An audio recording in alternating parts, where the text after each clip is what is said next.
Alors, bien évidemment, nous allons commencer par présenter le monstre du challenge, la Vierge Clémente, qui a un effet. On peut la sacrifier pour renvoyer dans notre main un de nos monstres détruits au combat durant ce tour.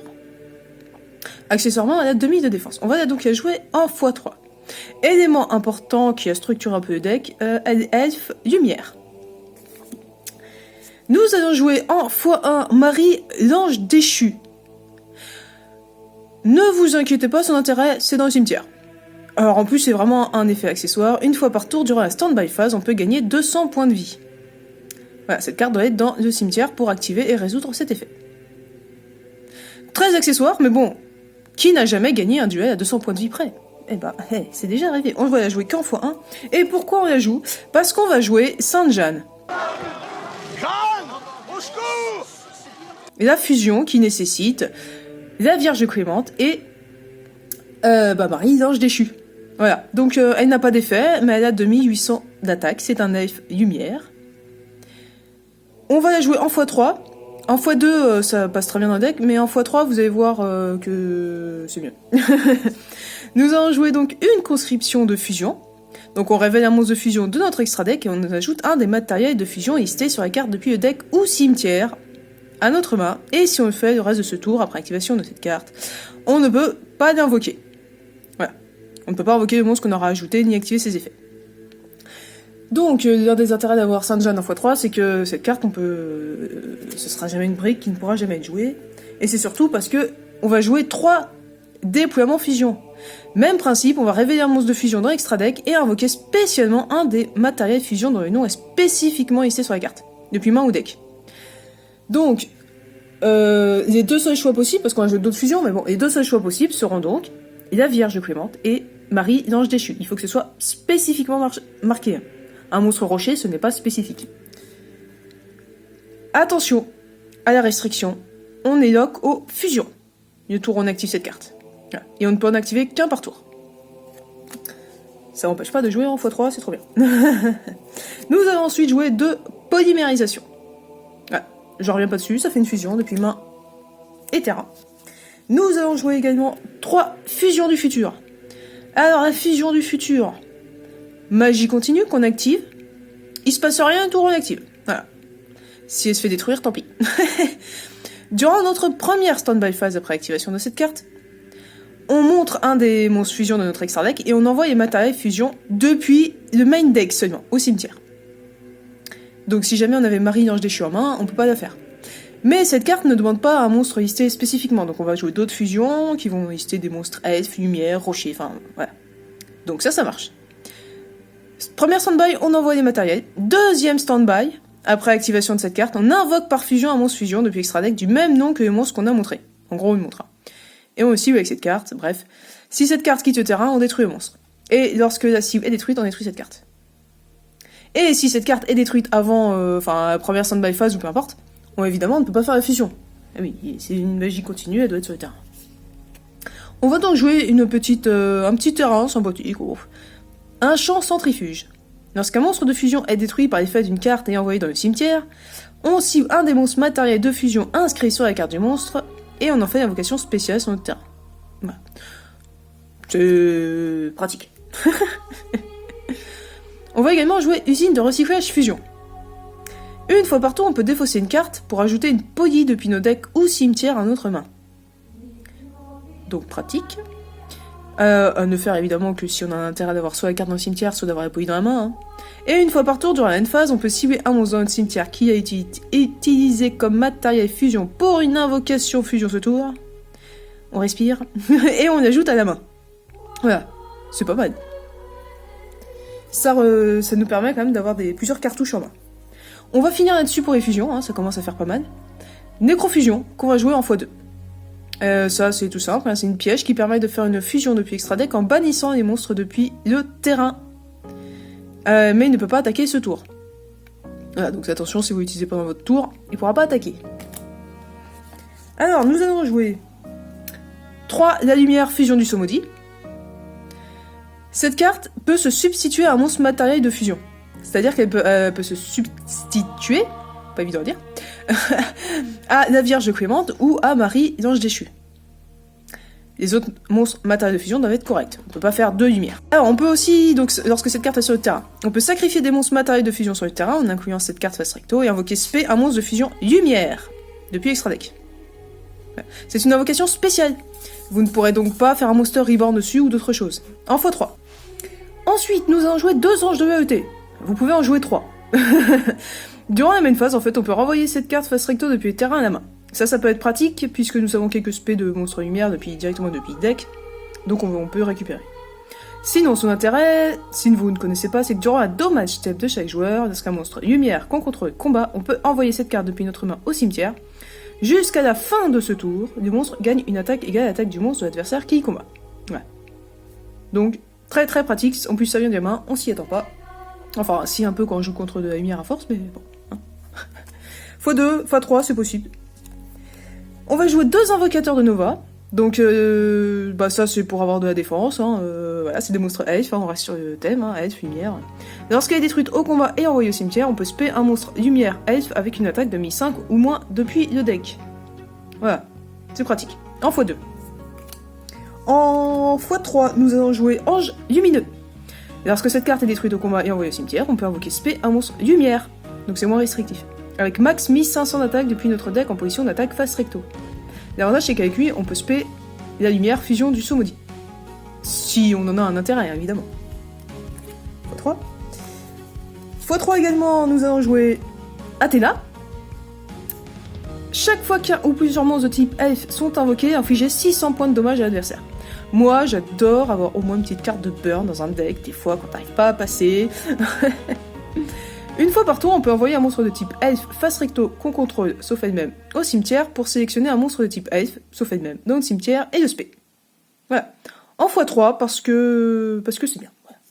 C'est une raison amplement suffisante, je trouve. Nous allons jouer Duo Jaden. Non destructible au combat. Si on reçoit des dommages, on détruit cette carte face recto. Cette carte peut être traitée comme 2 sacrifices pour l'invocation sacrifice d'un monstre lumière elfe. Il peut pas être spé avec ceux qui spé du deck, il peut permettre d'invoquer Athéna facilement. Il est qu'en x1 parce que, mine de rien, on fait des fusions assez facilement, on n'a pas besoin de passer 36 tours à se défendre. Nous allons jouer également en x1 Victoria Ange de la Bravoure. Elle, si elle est spé, et regardez, elle a mis 4 d'attaque, donc elle peut se spé facilement, on peut spé un monstre lumière de minimum niveau 5 depuis notre main. Alors, par contre, on perd des HP égaux à son attaque. Et, par contre, ce qui est bien, c'est que son attaque sera doublée jusqu'à la fin de ce tour. Je vous remets Athéna, 30 secondes, voilà. Athéna, on prend 2600 points de vie dans notre gueule, voilà. Par contre, Athéna, elle passe à 5200. C'est bien. Victoria, vous pouvez potentiellement la jouer en x2, mais après en x1, ça suffit. C'est pas comme si vous alliez avoir Athéna à chaque fois dans la main, donc c'est situationnel. Par contre, si elle est détruite, on peut ban un autre monstre elfe dans le cimetière et ajouter un monstre elfe du même niveau que le monstre banni depuis notre deck à notre main.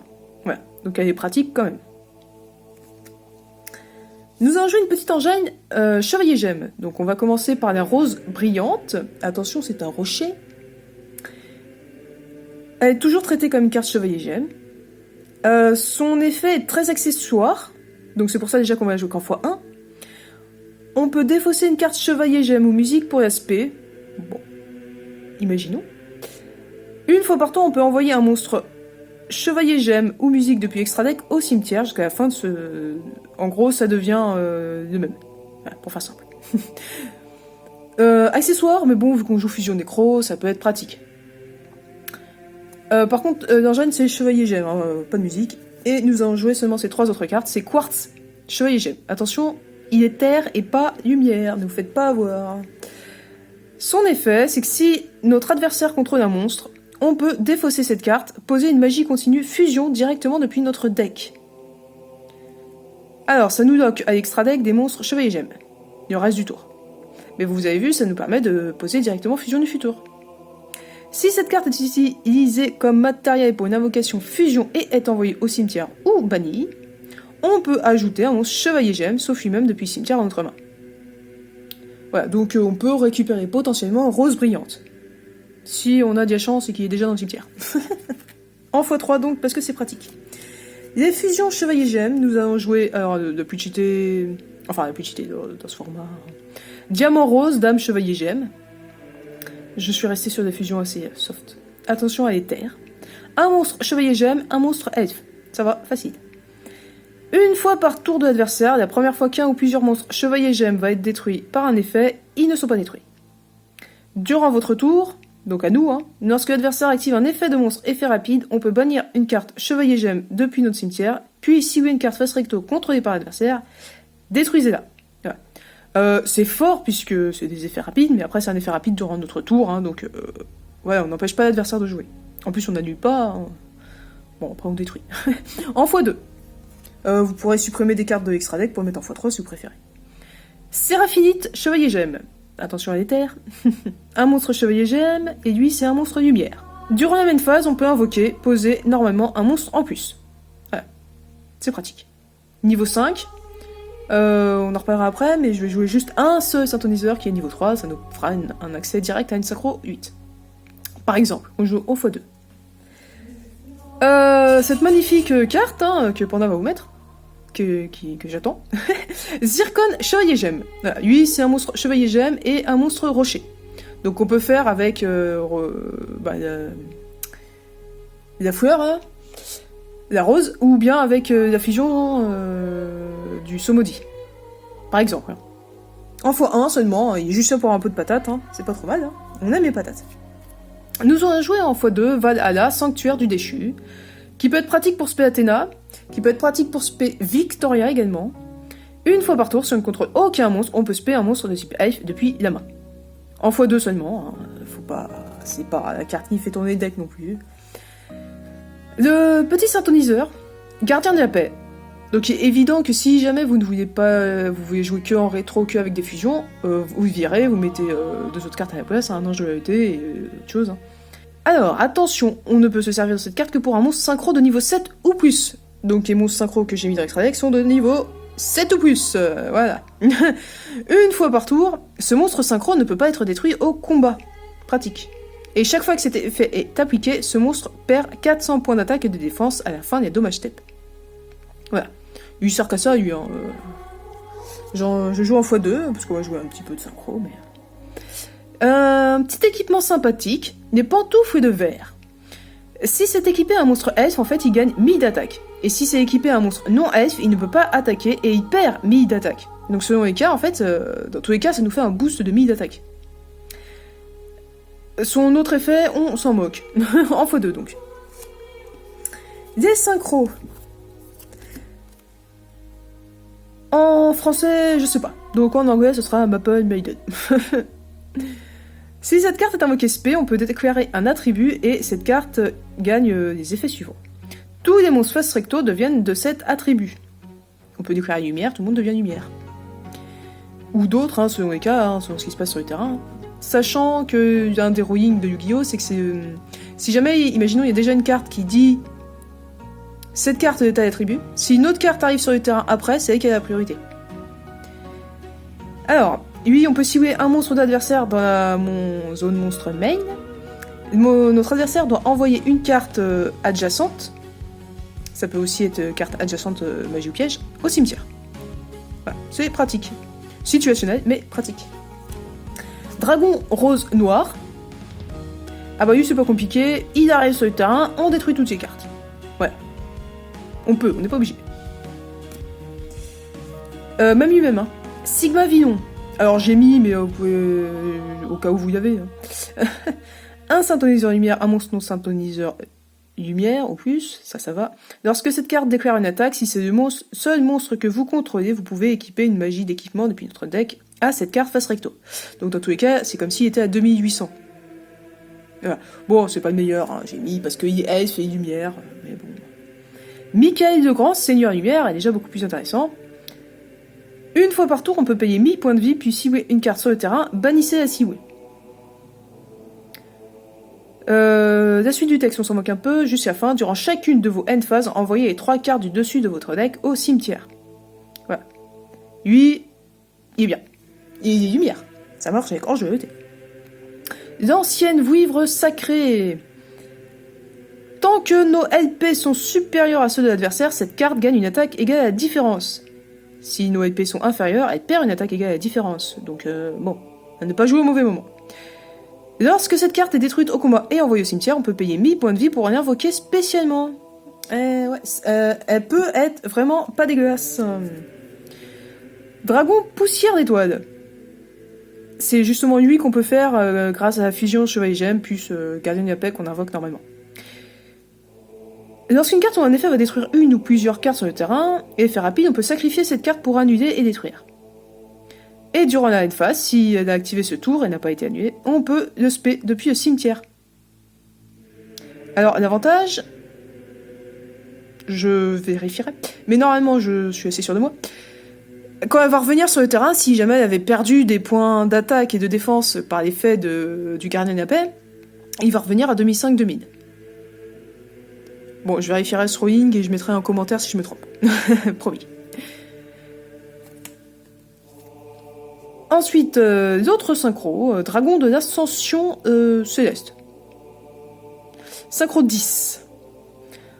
Accessoire, mais cette carte, lorsqu'elle est invoquée par... si elle est invoquée par synchro, elle gagne 800 d'attaque pour chaque carte actuellement dans notre main. Alors donc, à utiliser vraiment au bon moment, hein, parce que bon... 3 cartes, 2004, bouf. Quand cette carte qu'on contrôle est détruite par une carte de l'adversaire et envoyée au cimetière, si tous les monstres sont utilisés pour l'invocation synchro sont encore dans le cimetière, on peut les spé mais annuler leurs effets. Ouais. Il y a lumière, hein. En jouabilité ça marche. Hein. Petite précision. Ensuite, les autres petites cartes classiques, hein, Monster Reborn, voilà, x1. Trou noir. Vous pouvez jouer Vortex Souffrant, Raigeki, bref. Typhon d'espace mystique, en x2, mais tourbillon jumeau c'est très bien également, hein, c'est juste que, voilà, hein, ça c'est moins cher. Et une petite force de miroir, bon, ça c'est les classiques à la fin, vous pouvez changer par autre chose, ça change pas grand chose. Mais gardez des pets MP, hein. Et salut les poudras, donc j'espère que ce challenge vous a plu. 47 cartes, c'est correct. Oui, ça passe. Donc, le prochain ne sera pas un challenge normalement, ce sera un rétro. Bonze vise Mike. Le prochain challenge, pour l'instant, je suis en train de travailler dessus, donc c'est le maître moine. Hein. Merci. Je teste des trucs. Voilà, j'en suis au test. Hein. Sois pas pressé, ça va venir. Pour les autres qui ne connaissent pas encore, le principe, vous pouvez laisser en commentaire une carte, voire un archétype, et j'en ferai un deck avec. Allez, on voit ça la prochaine fois.